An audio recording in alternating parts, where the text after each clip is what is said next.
Bismillahirrahmanirrahim. Alhamdulillahi rabbil alamin.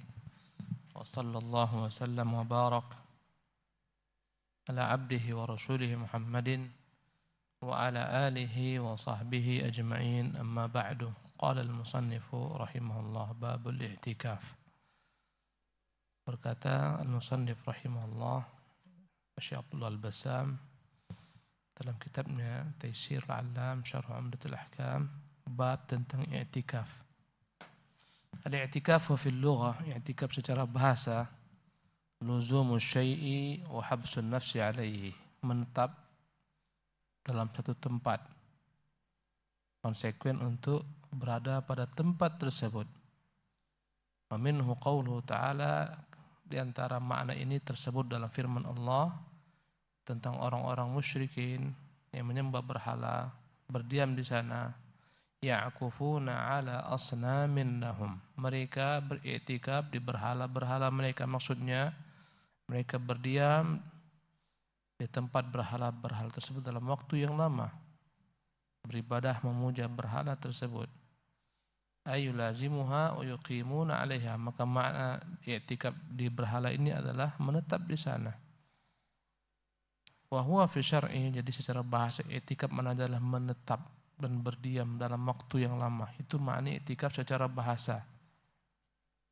Dan dalam syariat kita, i'tikaf itu definisinya adalah al-maqamu fil masjid, berdiam di masjid min syakhsin makhsus, dari orang yang memiliki kriteria khusus, ala sifatin makhsusah, yang di atas kriteria khusus pula, li ta'atillah, untuk berbuat taat kepada Allah.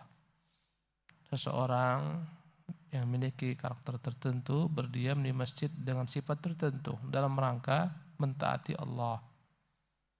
Seorang muslim dalam keadaan berpuasa melakukan amalan-amalan tertentu seperti membaca Quran, berzikir, ya, berkhulwat dengan Allah, tujuannya untuk menaati Allah Subhanahu wa taala, mencari keridhaan Allah.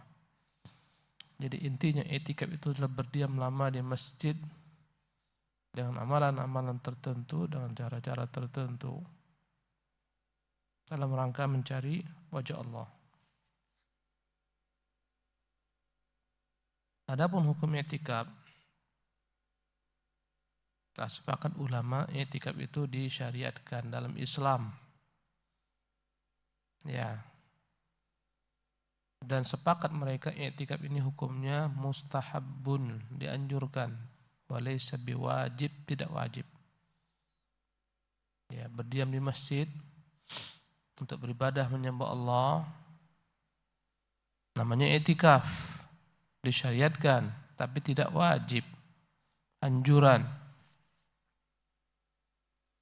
Ya. Wa amma hikmatuhu wa faidatuhu, adapun hikmah kenapa i'tikaf ini disyariatkan dan faidahnya, mengapa ada i'tikaf. Faqad qala Ibnu Qayyim rahimahullah fil hadi, ya, berkata Ibnu Qayyim rahimahullah kitabnya Zadul Ma'ad, lamma kana salahul qalbi wa istiqamatuhu ala tariqi sayrihi ila Allah ta'ala mutawaqqifan ala jam'iyyatihi ala Allah. Ya, kesalehan hati itu dan keistiqamahannya dalam rangka berjalan menuju Allah Subhanahu wa taala. Keistiqamahan ini hanya akan dapat terwujud ala jam'iyyatihi, tatkala hati ini dapat fokus Allah, fokus dalam beribadah menyembah Allah, walam sya'athihi, ya, dan dengan berupaya untuk mengumpulkan hati yang telah tercerai-berai dengan berbagai macam bentuk keinginan, ambisi. Hati kita ini ambisinya banyak. Mau kedudukan, mau pangkat, jabatan, kekuasaan, ya, istri, anak, pekerjaan. Banyak sekali. Ini yang membuat hati manusia bercerai-berai. Kalau disimpulkan hati bercerai-berai gara-gara perkara dunia, mengejar dunia, ambisi menggapai dunia. Inilah yang menjadi penghalang seseorang itu untuk sampai kepada Allah Jalla wa'ala, sampai kepada kecintaan yang sempurna, kedekatan yang sempurna, kerinduan yang sempurna. Dunia ini yang membuat kita lalai, yang mengeringkan hati itu urusan dunia. Maka i'tikaf adalah upaya untuk memfokuskan, mengkonsentrasikan hati. Walam min sya'athihi biiqbalihi bil kulliyah 'ala Allah taala. Berusaha untuk menyatukan hati yang telah tercerai-berai dengan segala macam tujuan-tujuannya, ambisi-ambisinya agar fokus hanya untuk Allah semata. Inilah dia hikmah i'tikaf. Syuri'al i'tikafu alladhi maqsuduhu wa ruhuhu. Untuk itulah disyariatkan i'tikaf, itulah tujuannya. Supaya kita malah nyaman, tentram bersama Allah. Tak lagi disibukkan dengan segala macam bentuk urusan-urusan dunia yang memecah belah hati kita, konsentrasi kita. Ya. Syuri'al i'tikaf alladhi maqsuduhu wa ruhuhu. Uqufal qalbi 'ala Allah Ta'ala. Ya. Wa jam'iyyatahu 'alaihi wal khulwata bihi wal inqita' 'an al-ishtighali bil khalqi. Yang tujuannya adalah untuk memfokuskan hati ini hanya kepada Allah, ditujukan berkhulwat hanya dengan Allah. Ya, memutuskan segala macam kesibukan ya dengan makhluk dan dengan segala macam bentuk pekerjaan. Memfokuskan diri hanya kepada Allah semata. Wahdahu subhanahu wal ishtighal bihi wahdahu subhanahu. Ya, segala macam kesibukan dunia dicampakkan di belakang punggungnya sesaat. Ya, segala macam bentuk bisnis transaksi apapun juga, jual beli, semua diputuskan. Menziarahi kerabat semua putus. Tak ada lagi hubungan dengan manusia dalam waktu-waktu tertentu. Ya. Dan waktu i'tikaf itu di bulan Ramadan yang paling utama. Lebih lagi utama di 10 hari terakhir. Ya. Adapun orang-orang yang punya syariat bertapa, menyendiri, khulwat, ya, kadang mereka jauh daripada manusia, berbulan-bulan meninggalkan anak istri mereka, sebagaimana tradisi orang-orang Buddha, Hindu. Mereka bertapa. Ya. Buddha itu, Siddhartha Gautama itu anak orang kaya ceritanya. Ya, raja atau bapaknya ingin agar Siddhartha Gautama ini Buddha ya tidak melihat yang namanya penderitaan hidup. Tak boleh dia lihat, tak boleh hidupnya itu tercemar dengan penderitaan, tak boleh lihat orang sakit, tak boleh lihat orang miskin. Satu hari dia keluar dari rumahnya, kelepasan. Dilihatnya ada orang menderita, yang ada yang sakit, ada yang tua, ada yang mau mati. Ya dia enggak seperti ini hidup. Yang ku tahu hidup itu nikmat semua. Baru dia terasa bahwasanya ini ya akan menghalangi dia. Kenikmatan hidup ini akhirnya ditinggalkan dunia. Pergilah dia mengembara, bertapa. Ya, meninggalkan manusia. Itu konsep agama mereka. Kita i'tikafnya tetap di masjid. Tetap melaksanakan sholat jamaah, tetap sholat Jumat. Namun selepas itu tinggalkan manusia. Kalau mereka bahkan sebagian tak makan, berhari-hari, berbulan tak makan. Kalau kita disyariatkan i'tikaf dengan puasa, dan puasa hanya tak makan dari terbit fajar hingga tenggelam matahari. Jadi beda. Ya. Mereka bermeditasi, kadang dengan yoga, ya dengan gerakan tertentu untuk memfokuskan hati. Kita dengan i'tikaf.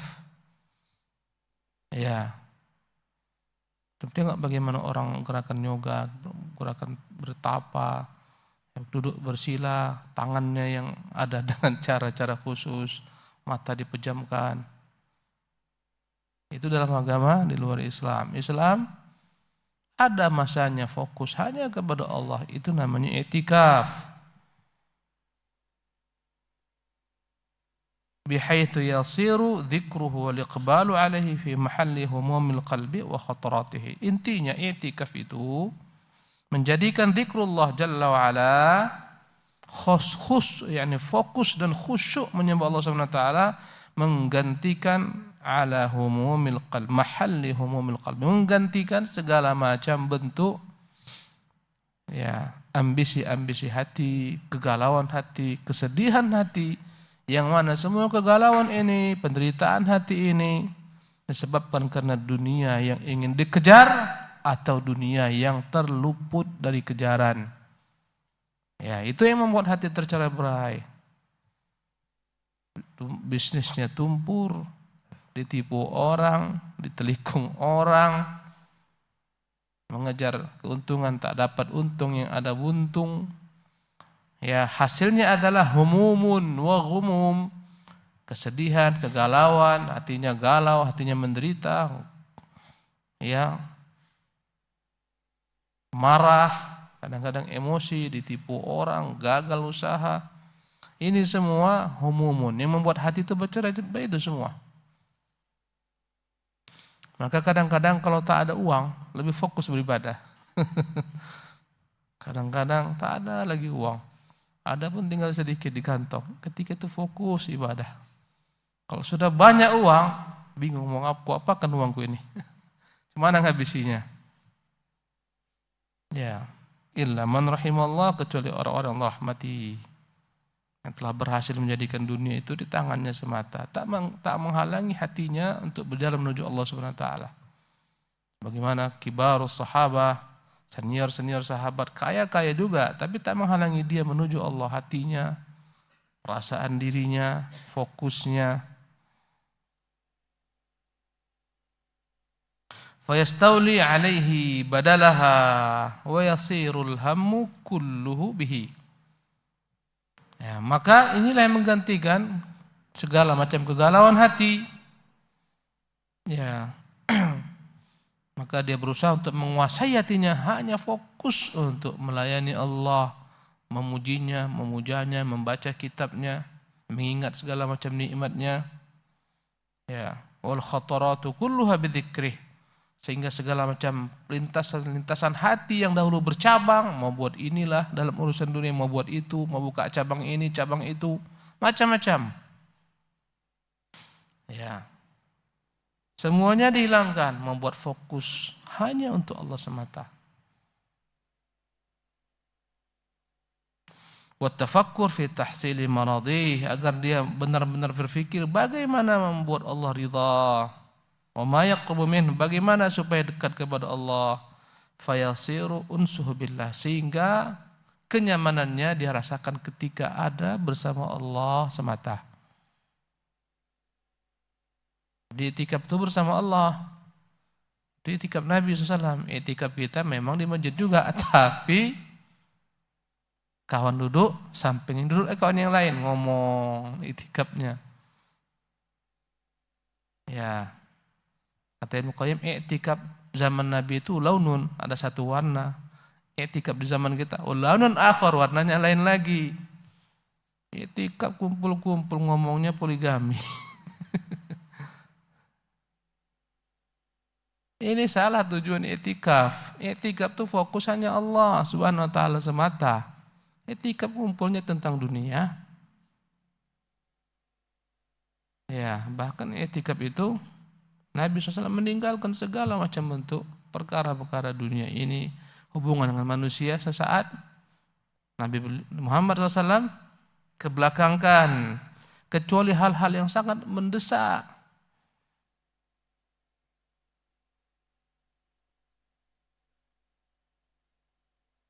Badalan an unsihi bil khalqi, menggantikan kenikmatan dia bersama makhluk, kenyamanan dia bersama makhluk dengan Allah Jalla wa'ala yang lebih nyaman, lebih indah. Karena makhluk itu tak pernah selamat selama-lamanya membuat kita nyaman. Kadang-kadang membuat kita jenuh, membuat kita bosan. Makhluk ya membuat kita marah. Ya. Wa yu'idduhu bidzalika liunsihi bi yaumil wahsyati fil qubur, sebagai persiapan untuk dapat bermesraan kepada Allah kelak ketika dia sendiri di kuburnya. Di kubur tak ada lagi kawan. Di dunia ini walaupun i'tikaf masih nampak kawan di sana, di sini i'tikaf juga. Masih bisa dikunjungi istri, berdialog tentang perkara tertentu yang memang merupakan hal yang harus. Ya, di kubur tak ada lagi. Sebelum masuk ke kubur, mukaddimahnya i'tikaflah di dunia bersama Allah Subhanahu wa taala semata.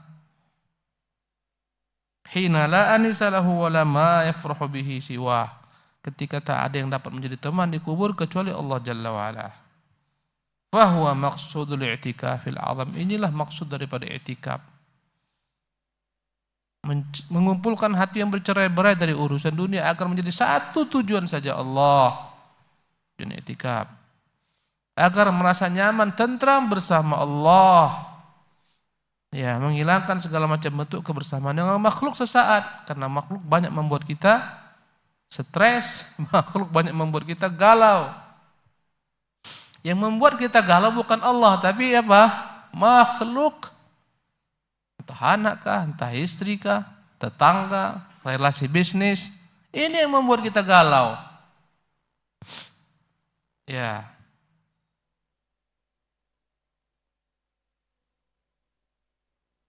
Dan disebutkan setelah bab puasa, ya, karena memang i'tikaf itu sebagian ulama mensyaratkan harus dalam kondisi berpuasa. Bagaimana dalam pandangan ulama-ulama Hanafiyah dan Malikiyah, syarat i'tikaf harus dalam keadaan berpuasa. Tapi jumhur mengatakan tidak, tak harus, tak syarat, boleh tak berpuasa. Seseorang beriktikaf di luar bulan puasa boleh, tak harus. Tapi yang paling utama sempurna adalah iktikaf dalam kondisi berpuasa. Ya, benar-benar dia putuskan segala macam hubungan dunianya sesaat, hubungan syahwatnya terhadap istrinya, hubungan syahwat perutnya untuk mengkonsumsi makanan, minuman, putusan sesaat hanya kepada Allah Subhanahu wa taala.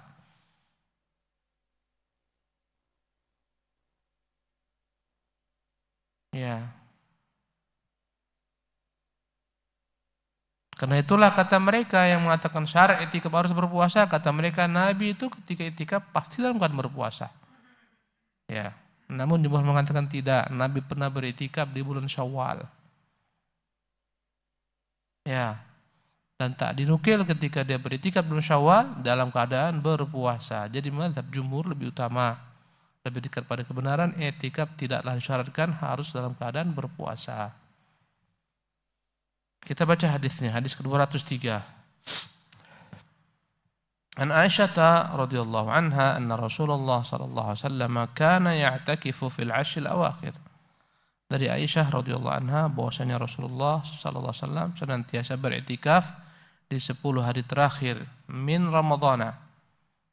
10 hari terakhir dari bulan Ramadan hatta tawaffahu Allah taala, hingga Allah wafatkan Nabi.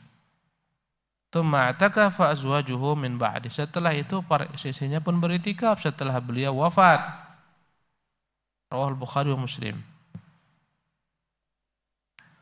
Wa fi lafdhin, dan dalam redaksi lainnya, kana Rasulullah sallallahu alaihi wasallam ya'takifu fi kulli Ramadan. Adalah tradisi Nabi beriktikaf di setiap bulan Ramadan. Fa idza shallal ghadata, ketika salat subuh, jaa makanahu alladhi i'takafa fihi. Selepas salat subuh dia pun langsung mendatangi tempat yang dia beriktikaf padanya. Dan kebiasaan Nabi SAW, Rasulullah perintahkan untuk dibuatkan baginya semacam tenda kecil. Di sanalah Nabi beriktikaf, di masjid bagian belakang, tak mengganggu orang sholat, tak mengganggu jemaah lainnya. Disitulah beliau SAW ya berkhulwat bersama Allah Subhanahu wa taala. Dengan ketentuan tidak mengganggu orang, tak mengganggu jemaah. Kalau mengganggu tak boleh. Besok antum bawa pula masing-masing tenda kecil di Sabil Najah nih. Sana dibuat. Ganggu. Ya. Pada zaman Nabi tak seperti ini masjidnya, kondisinya. Sanalah Rasulullah berkhulwat, beriktikaf di bulan-bulan Ramadan, di 10 hari Ramadan. Ya. Apa kerja Nabi ketika i'tikaf itu? Melatih dirinya bersama Allah semata, berzikir, memujinya, membaca kitabnya, memikirkan kebesarannya, hanya kepada Allah Subhanahu wa taala. Ya, orang-orang ahli tarikat juga mereka punya tradisi namanya bersuluk, bertawajuh, pasang kelambu. Nah, mulailah mereka dengan panduan mursyidnya atau khalifahnya. Nah, ini kewajibanmu baca zikir ini sekian puluh ribu kali. Cara zikirnya seperti gini loh. Nah, ini mukaddimah zikirnya. Maka mereka pun berzikir. Ya, itu yang mereka buat. Adapun i'tikaf diajarkan Nabi SAW tidak seperti itu. Ya, ketika i'tikaf tak ada bilangan-bilangan zikir tertentu harus dibaca sekian puluh ribu kali. Tak ada. Ya. Jadi zikirnya zikir umum. Semampu kita baca.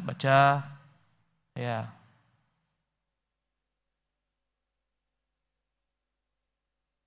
Hadis ini menunjukkan disyariatkannya beriktikaf dan ambisi Nabi SAW untuk melakukannya. Tentunya faedahnya untuk memotongkan segala macam bentuk ketergantungan hati dengan makhluk.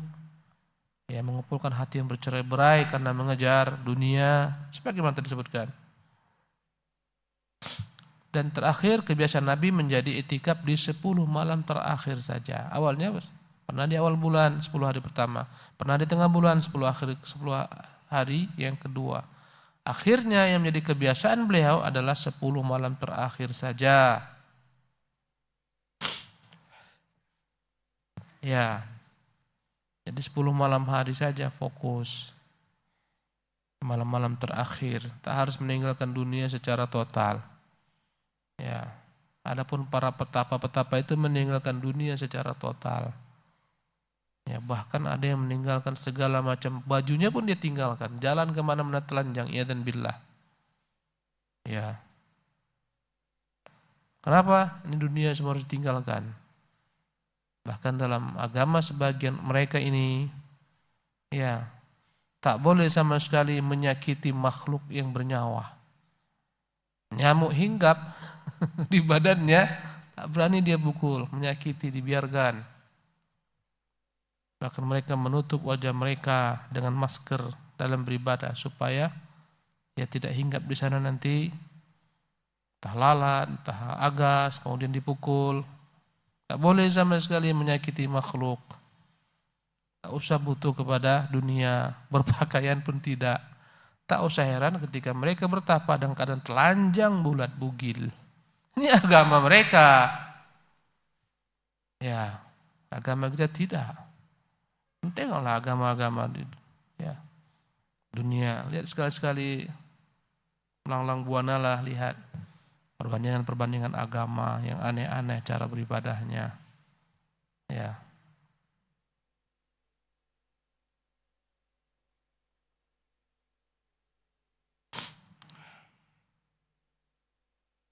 Dan yang namanya i'tikaf sunnah Nabi yang terus-menerus menjadi sunnah walaupun Nabi telah wafat. Buktinya sisinya melakukan i'tikaf setelah beliau wafat, bukan khusus ketika zaman beliau hidup saja. Kemudian hadis ini menunjukkan masuk i'tikaf itu yang paling ideal adalah selepas sholat subuh. Ya, itu yang Rasulullah lakukan. Selepas sholat subuh masuk dari ke tempat i'tikafnya.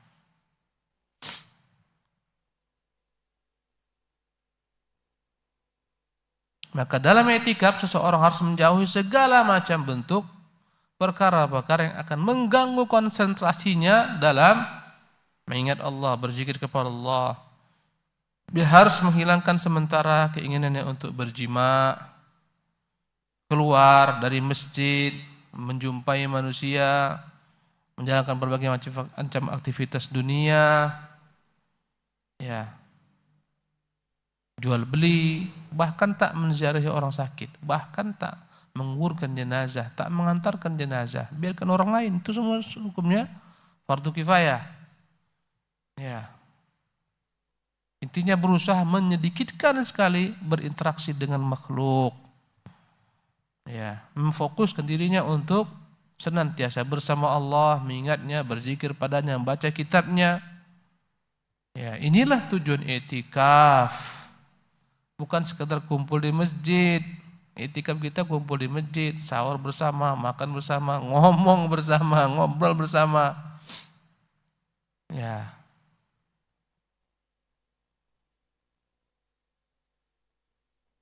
Dan i'tikaf itu syaratnya adalah di masjid, tidak boleh di luar masjid. Sementara para petapa atau sebagian tarikat, mereka buat rumah suluk jauh daripada manusia. Mereka meninggalkan Jumat, meninggalkan jamaah. Tak sama dengan yang Rasulullah ajarkan. I'tikaf itu tak meninggalkan salat jamaah, tak meninggalkan Jumat. Dan harus di masjid.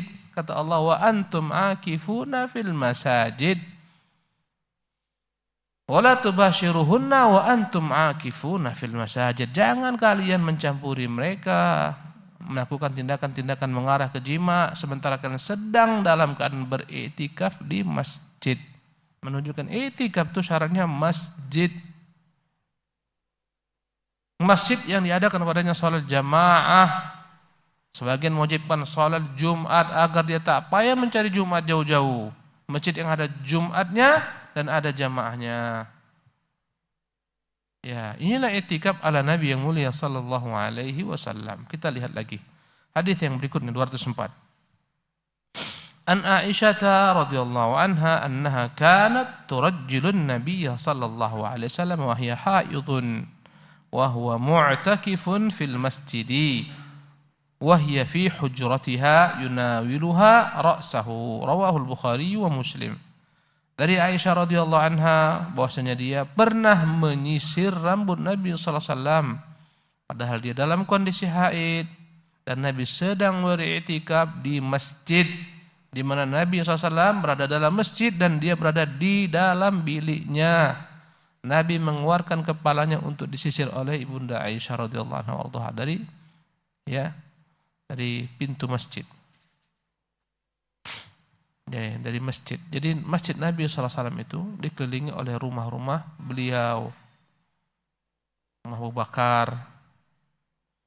Ya, ibaratnya ini masjid, ini rumah dan masjidnya tak seperti kita sekarang nih. Semuanya ada pagarnya, enggak ada. Ya. Umpamakanlah di sini bilik Nabi SAW dan di sini masjid, enggak ada sama sekali pembatas. Nabi sedang beriktikaf. Ya.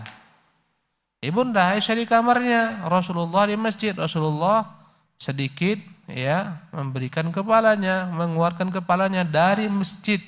Ibunda Aisyah menyisirkan rambut Nabi yang mulia SAW. Dan Nabi sedang beriktikaf dan dia sedang haid. Ini menunjukkan kepada kita dalam iktikaf seseorang itu tak mengapa untuk berbersih-bersih diri, menyisir rambut, mandi, mencuci rambutnya. Bukan iktikaf tuh tak mandi-mandi, tak menjaga kebersihan diri. Bukan. Islam agama bersih sekali. Saya lihat ada sebagian suku di Sudan, bukan orang Islam. Subhanallah. Suku ini terkenal mengagungkan sekali sapi. Subhanallah. Tai sapi itu yang menjadi bedak mereka, tai sapi kering. Mandi mereka tiap pagi pakai air kencing sapi. Cemana jadinya manusia ini? Subhanallah. Itu satu suku di Sudan sana tuh. Tiap orang punya ratusan ekor sapi. Pagi-pagi kalau mau mandi dia mandinya, tengok mana yang namanya kotoran sapi yang kering itu dibedaki ke mukanya, ke tubuhnya. Kata mereka ini anti segala macam bentuk kuman-kuman, anti bakteri. Tak berani lagi bakteri dekat karena sudah bau. Kencing sapi itulah untuk basah rambutnya. Ilaha illallah, la ilaha illallah. Ana tak ngomong bukan berdusta ya, bukan ngomong itu betul-betul ada. Maka kita puji Allah dengan nikmat Islam, subhanallah. Luar biasa nikmat Islam, bersih agamanya, suci, fitrah. Subhanallah. Ya, jadi intinya orang beriktikaf boleh untuk mengurus kebersihan diri, mandi, ya, menyisir rambutnya, sebagaimana Rasulullah menyisir rambutnya, disisir oleh istrinya yang mulia, radhiyallahu anha warḍaha. Jadi hal-hal semacam ini tidak membatalkan i'tikaf dan tidak dianggap keluar dari i'tikaf. Mengeluarkan sebagian anggota tubuh dari masjid tak dianggap keluar daripada i'tikaf jika ada hajat.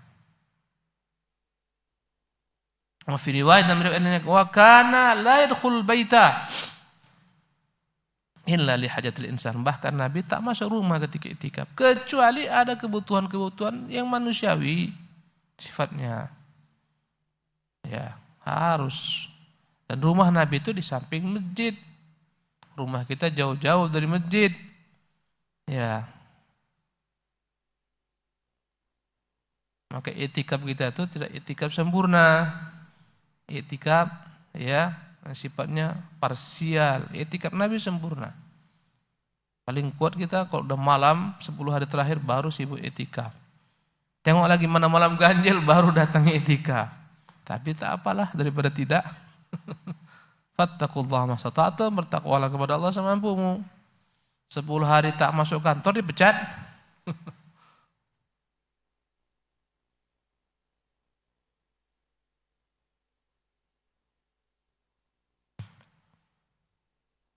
Ya. Illa lihajatil insan hajati wal maridhu fihi fama as'alu anhu illa wa ana marratun. Kata Ibunda Aisyah tentang dirinya ketika beriktikaf. Ibunda Aisyah ketika iktikaf. Aku tuh kalau ada hajat ke rumah, jumpa orang sakit, aku tak banyak-banyak ngomong, hanya nanya sambil berjalan saja.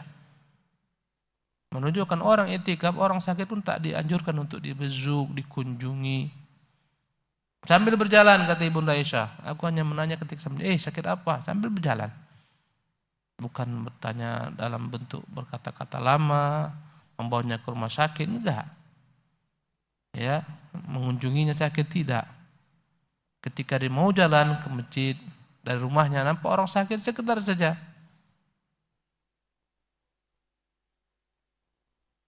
Ya, inilah tradisi i'tikaf Nabi SAW. I'tikaf itu tak menghalangi orang untuk membersihkan dirinya, rambutnya. Ya. Tak keluar rumah kecuali jika ada hal yang sangat hajat. Ya. Misalnya di masjid tak ada yang mengantarkan makanan, terpaksa ke rumah. Ya, apa cerita, apa mau dibilang? Kalau dapat dihantarkan dari rumah makan itu paling baik dihantarkan.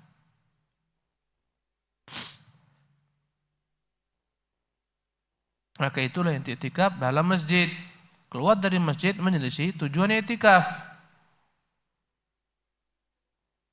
Ya, karena itu Aisyah mengatakan ketika dia i'tikaf fokus di masjid. Supaya cepat kembali ke masjid, kalau andai kata ada hajat di rumah, orang sakit pun ketemu dengan dia hanya sekedar bertanya, langsung sambil berjalan. Kata Ibunda Aisyah, wa ana martun, sambil aku berjalan bertanya kepadanya. Dia enggak berhenti menghibur orang sakit, enggak, sekedar nanya aja. Meruqyahnya cukup sambil berjalan. Ya, inilah i'tikaf, harus cepat kembali ke masjid.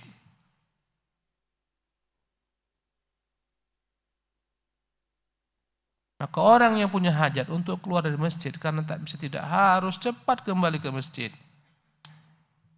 Ya. Dan ini menunjukkan orang ketika i'tikaf kadang-kadang berinteraksi dengan istrinya, bersentuh dengan istrinya, ini tidak membatalkan i'tikaf. Ya.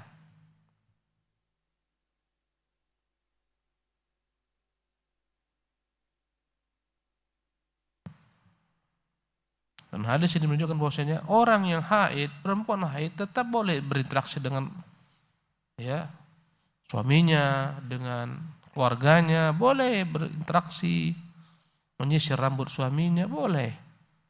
Dan ini kekhususan Islam, agama rahmatan lil alamin. Sehingga perempuan haid boleh tetap berinteraksi dengan suaminya, ya. Dalam segala hal dibolehkan, bahkan di luar i'tikaf Boleh mereka bercumbu dengan suaminya, suaminya mencumbuinya. Yang penting dijaga saja tidak mendatangi tempat haid. Ini Islam. Yahudi, perempuan haid diisolir. Tak boleh berinteraksi dengan manusia, kayak kena COVID dia. Perempuan haid dalam bangsa Yahudi itu kayak kena COVID. Tak boleh. Dialog pun tak boleh. Diasingkan, diisolir, makan bersama pun tidak. Itu Yahudi. Ya. Nasara sebaliknya. Perempuan haid tak ada sama sekali urusan, tetap didatangi, tetap dicampuri. Ya, ini kebablasan menghinakan perempuan, ini kebablasan mencampuri perempuan ketika haid. Ini disolir, ini tetap dicampuri. Islam tidak. Subhanallah. Buatlah terhadap istrimu ketika haid segala sesuatu kecuali satu saja, nikah, mencampurinya saja yang terlarang. Ya, demikian kajian kita. Insyaallah kita akan lanjutkan di kesempatan yang lain. Ya, mungkin masih bisa ketemu di minggu akan datang. Kalau masih ada ajal kita. Subhanakallah bihamdika asyhadu an la ilaha illa anta astaghfiruka wa atubu ilaik.